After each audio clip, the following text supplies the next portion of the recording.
शुक्रिया अदा कीजिए माननीय नीतीश कुमार जी को कि उन्होंने इसको संज्ञान लिया कि आखिर इतना बड़ा साजिश, इतना बड़ा भ्रष्टाचार पे कौन लगाम लगाएगा। दानकर्ता के वंशज परिवार शामिल थे। अगर मैं कोई चीज़ दान निशिकांत जी आपको दे दिया, मान के चलिए मैंने ये चश्मा आपको दे दिया, तो ये चश्मा हमने दिया किसी गरीब आदमी को कि भाई वो देखेगा, उसको जो है किसी तरह का जो प्रॉब्लम नहीं है, दे दिया, तो फिर हमारे वंशज को क्या जरूरी है उस चश्मा का लालच लेके चले आने का।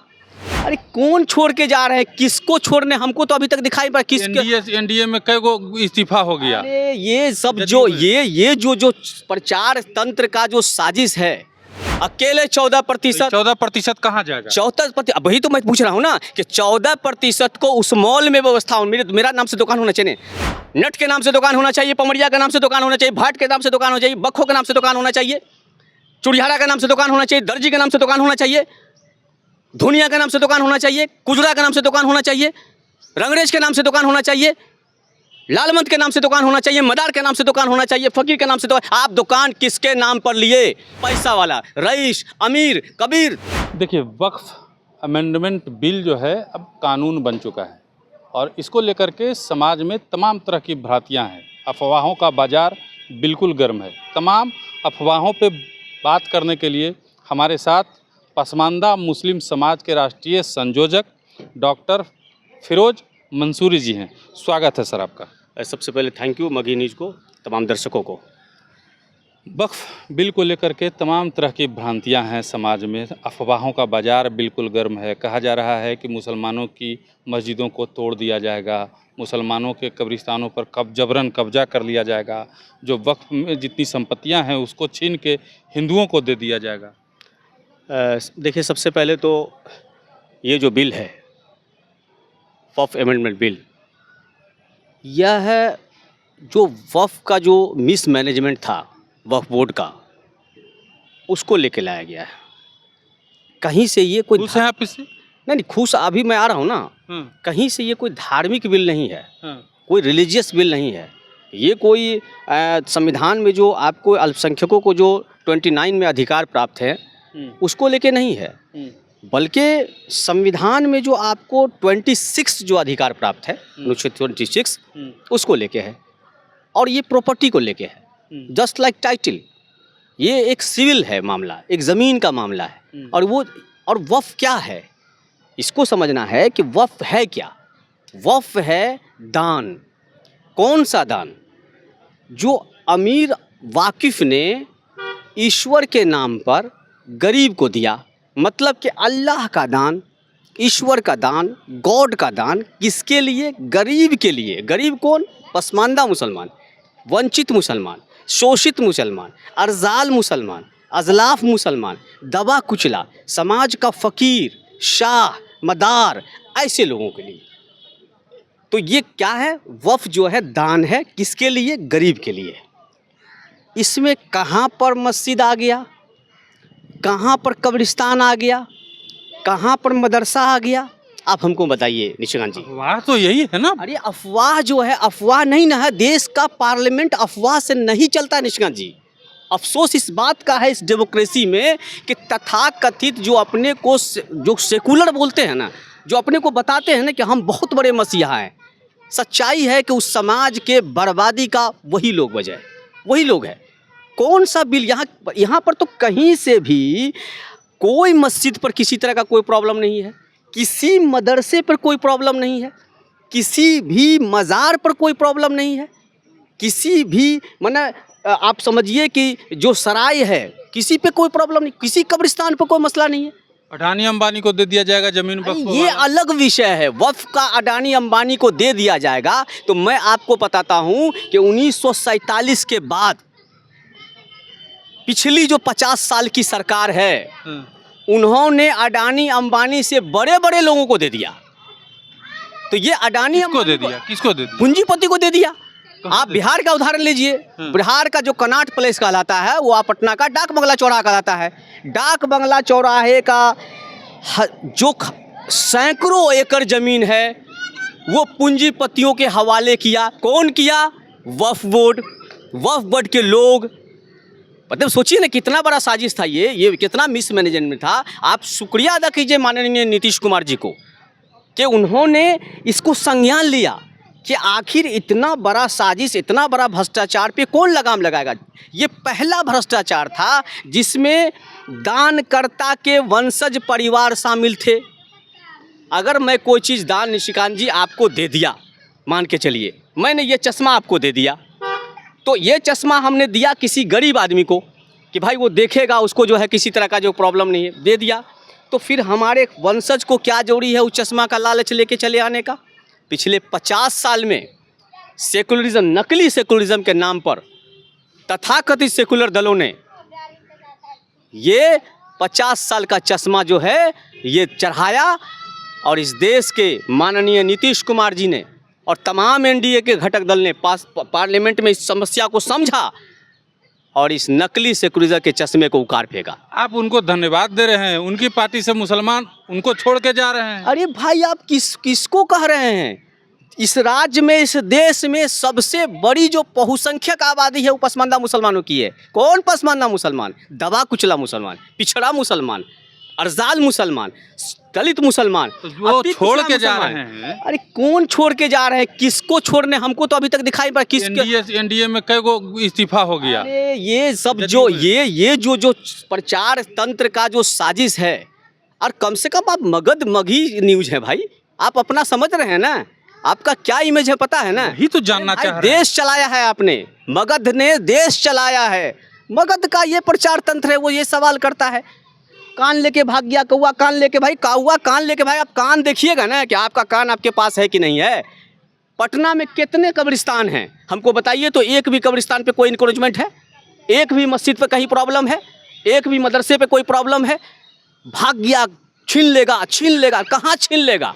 आपका कब्रिस्तान आपके पास, आपका मैनेजमेंट आपके पास, आपकी कमेटी आपके पास, बस्ती की अपनी कमेटी होती है। अगर वक्फ की ज़मीन है तो वक्फ बोर्ड का अपना कमेटी है। आप ये कहिए ना कि वक्फ बोर्ड के नाम पर ये जो धंधा चला रहे थे और इस धंधे में सब शामिल था, भूमाफिया, भ्रष्टाचारी, सरकार का तंत्र टोटल मिला हुआ था। इस बात को माननीय नीतीश कुमार जी ने समझा और कहा कि ऐसे काम नहीं चलेगा। ये लाखों एकड़ ज़मीन है, हजारों एकड़ ज़मीन है, अरबों खरबों की ज़मीन है, और अरबों खरबों की ज़मीन पे जब इस राज्य का, इस दबा कुचला शोषित पसमानदा मुसलमान की ज़मीन है और उस ज़मीन को उसको फ़ायदा होता, उसका हेल्थ ठीक होता, उसके लिए विश्वविद्यालय खड़ा होता, उसके लिए कॉलेज खड़े होते, उसके लिए अच्छे मदरसे खड़े होते, उसके लिए अच्छे मकतब खड़े होते, उसके लिए अच्छा पानी का व्यवस्था होता, उसके लिए तमाम तरह की व्यवस्था होती। लेकिन आपने क्या किया?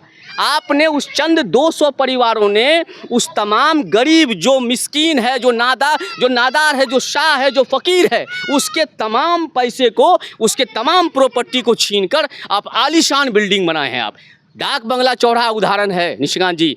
डाक बंगला का उत्तर से लेके पूरब तक, पश्चिम से लेके दक्षिण तक आप जाके देखिए, तमाम पसमानदा मुसलमानों की प्रॉपर्टी वो गरीब की प्रॉपर्टी है। हमारा रिक्शा वाला, हमारा ठेला वाला, हमारा जो रेडी लगाने वाला है, आप देते हैं क्या? उस मॉल में जगह दिए हैं क्या? आपने अमीर लोगों को जगह दिया है, पैसे वालों को जगह दिया है। हमारी माँ, हमारी बहन, हमारी बेटी कि आज के देश में आर्थिक रूप से फत्तू फकीर हो गया, दान मेरे नाम पर और माल आप खाइएगा।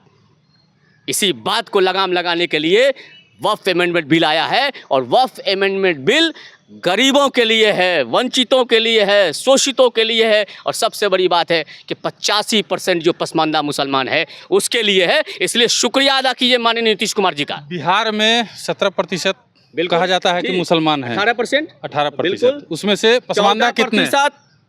अकेले 14%। 14% कहाँ जाएगा? 14%। वही तो मैं पूछ रहा हूँ ना कि 14% को उस मॉल में व्यवस्था हो। मेरा नाम से दुकान होना चाहिए, नट के नाम से दुकान होना चाहिए, पमरिया के नाम से दुकान होना चाहिए, भाट के नाम से दुकान होना चाहिए, बखो के नाम से दुकान होना चाहिए, चुड़ियारा के नाम से दुकान होना चाहिए, दर्जी के नाम से दुकान होना चाहिए, धुनिया के नाम से दुकान होना चाहिए, कुजरा के नाम से दुकान होना चाहिए, रंगरेज के नाम से दुकान होना चाहिए, लालमंद के नाम से दुकान होना चाहिए, मदार के नाम से दुकान होना चाहिए, फकीर के नाम से दुकान। आप दुकान किसके नाम पर लिए?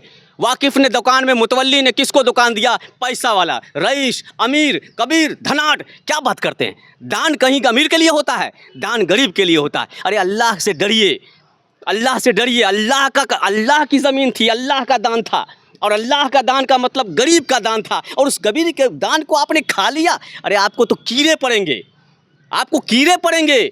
ये पिछले 200 साल से इस देश में 200 परिवारों ने धर्म के नाम पर, संगठन के नाम पर, कट्टरपंथी के नाम पर गरीबों की ज़मीन को कब्जा किया। उस गरीब की ज़मीन को, जिसको पसमानदा की गरीब थी, वो बेचारा सड़क पर धक्का खा रहा है, मार खा रहा है, ये कर रहा है, और उसमें आप आलीशान एयर कंडीशन रूम में बैठे हुए ऐश कर रहे हैं और कहते हैं कि मुसलमान में सब बराबर है, मसावात है। ये बराबर है कि दुनिया रोड पर रहेगा, कुजरा रोड पर रहेगा, नट रोड पर रहेगा, पमरिया रोड पर रहेगा, भाट रोड पर रहेगा, और आप ऐश कीजिएगा, आप सत्ता की दलाली कीजिएगा, सत्ता की चाकरी कीजिएगा, राज्यसभा लीजिएगा, विधानसभा लीजिएगा, विधान परिषद जाइएगा, और फिर बात करते हैं कि वक्फ अमेंडमेंट में कोई कब्रिस्तान पर कब्जा नहीं हुआ। तुम तमाम लुटेरे, तुम तमाम दंगाई, तुम तमाम कट्टरपंथी, तुम मेरे देश के विरोधी, हमारे एकता के विरोधी, हमारे अस्मिता के विरोधी, हमारे देश की संस्कृति के विरोधी तुम लोग हो।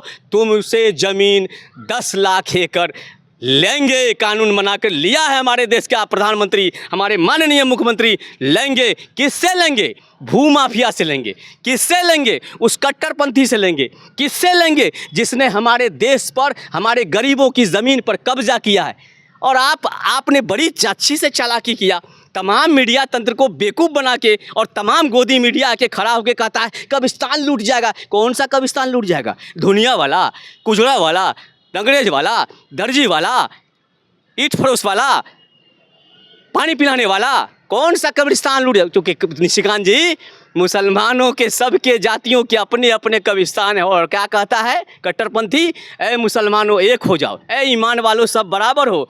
तो इसलिए मैं कहता हूँ निशिकांत जी कि ये देश का पसमानदा मुसलमान अल्लाह के कानून को मानता है, बाबा साहब अम्बेडकर के कानून को मानता है, मुल्ला के कानून को नहीं मानता है। और ये मुल्ला का कानून 200 साल तक 200 परिवारों ने इस देश पर कब्जा करवाया, दंगा करवाया। और इनका देखिए गलबैया कितना अच्छा होता है। सांप्रदायिक शक्तियों से इनकी मिलन होती है, इनका गलबैया होता है, और मारा जाता है मेरा रिक्शा वाला, मारा जाता है मेरा ठेला वाला, मारा जाता है मेरा अंडा वाला। चूँकि पसमानदा कौन है? पसमानदा क्या करता है? बोल तो रहे हैं सर, लेकिन हो सकता है कल के डेट में आपके नाम से भी फतवा निकाला जाए, कौम का गद्दार कहा जाए। मैं तो मुस्लिम पर्सनल लॉ को डायरेक्ट चैलेंज देता हूं।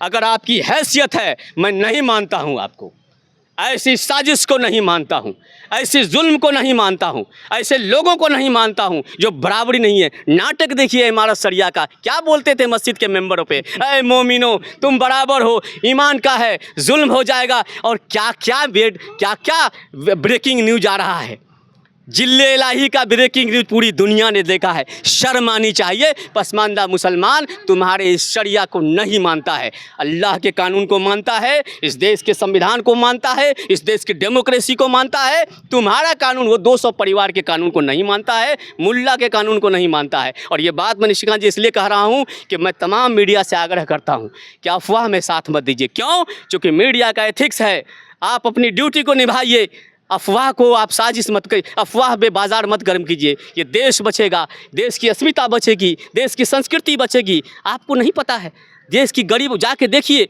गांव में जाके देखिए किस तरह से हिंदू मुसलमान, अति पिछड़ा समाज, तमाम दलित, शेड्यूल कास्ट गले मिलके शादी ब्याह हम लोग करते हैं। हर विधि विधान में साथ रहते हैं, हर शमशान घाट में श्राद्ध में साथ रहते हैं, हर कब्रिस्तान में हम लोग साथ रहते हैं, शादी में साथ होते हैं। भारत की तमाम कस्टम में हमारी, चूँकि हम मूल निवासी हैं, हमारा भाई है निशिकांत, अगर उधर है तो यहाँ पर फिरोज है, और दोनों भाई है। इस देश के धर्म के नाम पर इतनी, और अगर आपको ज़मीन लेनी है, अगर आपको ज़मीन लूटना है जो कि आपने लूटा है 47 से, तो अब कम से कम देश को मत लड़ाइए। देश एक होना चाहता है, देश करा रहा है, देश के नफरत का जो ये आपने बाजार खड़ा किया है, हर मामले में कब्रिस्तान घेर लिया, हर मामले में कोई मेटर बटंगा खड़ा कर दिया, हर मामले में हिंदू मुस्लिम, हर मामले में मंदिर मस्जिद। देश को बढ़ने दीजिए ना आगे, देश को आगे बढ़ने दीजिए। देश बढ़ना चाहता है, देश डेवलपमेंट चाहता है, देश विकास चाहता है। सुनीता विलियम जो है कहाँ चली गई? भारत की बेटी थी। सुनीता विलियम कहाँ जा रही है? मेरा देश कहाँ जा रहा है? हम वक्फ के बिल पे, अमेंडमेंट पे बात कर रहे हैं, हम और धार्मिक संस्थाओं में क्या क्या गुल खिल रहा है उस पर बात कर रहे हैं। तो शर्म आनी चाहिए। भारत की एकता, भारत की एक अखंडता, भारत की संस्कृति पर हमको नाज है, अपने देश के संविधान पर नाज है, अपनी डेमोक्रेसी पर नाज है। और मैं आपको बता देता हूँ कि वक्फ अमेंडमेंट बिल जो है वह पसमानदा समाज के सत्ता ही नहीं, संस्कृति नहीं, बल्कि तमाम सशक्तिकरण का एक दस्तावेज है। और देश का युवा हमारा जग गया है, अब आपके किसी बहकावे में नहीं आने वाले हैं। क्योंकि कौवा कान लेके गया है, हम मोना ध्यान देंगे, हम अपने कान पर ध्यान देंगे। मेरी मस्जिद सलामत, मेरी मज़ार सलामत, मेरे सभी लोग सलामत। अब आप विक्षिप्त हो जाइए, आप पागल हो जाइए, पागल होके चढ़ जाइए गेट पर, तो ये आपका प्रॉब्लम है, ये इलाज आप कराइए, मेरा इलाज नहीं है। चलिए, धन्यवाद फिरोज साहब आपका बहुत बहुत। और मुझे लगता है कि अफवाह फैलाने वाले तमाम जो लोग हैं, तमाम जो संस्थाएं हैं, तमाम जो राजनीतिक पार्टियां हैं, फिरोज साहब ने उनको जवाब दे दिया है। और फिरोज साहब का जवाब आपको कैसा लगता है कमेंट में ज़रूर बताइएगा। साथ ही एक बात और गुजारिश करूंगा कि अफवाह ना फैलाइए, चूँकि इस कौम में, इस हिंदुस्तान में फिरोज साहब जैसे लोग भी हैं जो दूध का दूध और पानी का पानी करके रख देंगे।